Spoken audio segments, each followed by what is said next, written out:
dinaa leen gis ngeen dugg ci commentaire yi ne football waxul dëgg football fayuma comprendre naa seen idée seen xalaat te yéen a ngi ma doon yéene jouer ci club yu gën a mag ci monde bi waaye yàlla dogalu ko mais man je vous dirais que football fay na ma j'ai vu des grands yi nga xamante ne ñoo ma daxoon a football fuuf ñoo ma ëppoon talent ils n'ont pas eu la chance de réussir mais man tey yàlla may na ma am chance découvrir beaucoup de pays ma am chance rencontrer beaucoup de personnes formidables des coachs comme des joueurs yàlla may na ma entraîner ak ñoom Didier Digard bi newoon Nice yàlla may na ma entraîner ak ñoom David Ospina ñoom Fabrice Ariel yàlla may na ma jouer contre Anthony Annan yàlla may na ma daje ak ay nit yi nga xamante ne tey mësuma xalaat daje ak ñoom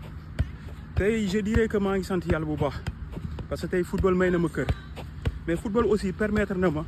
mën a dimbali ay nit yu bëri tey pour man tey nit ki boo gëmee ni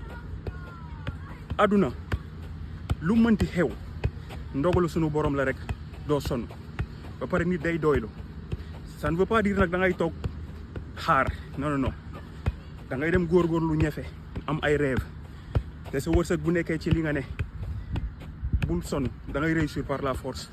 parce que yàlla moo koy décider sa wërsëg newul ci loxowu kenn mais yàlla mën na ko jaarale ci loxowu nit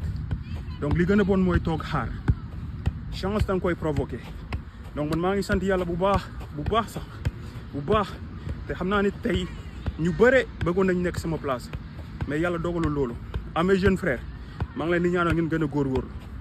seen parents yi ci yéen lañu yaakaar quelques copains aussi koñ bi ngeen dëkk yàlla tey bu defee ngeen mën a jouer fi ñoom Sadio Mané jouer ou plus di ngeen mën a teral ñooñu ñëpp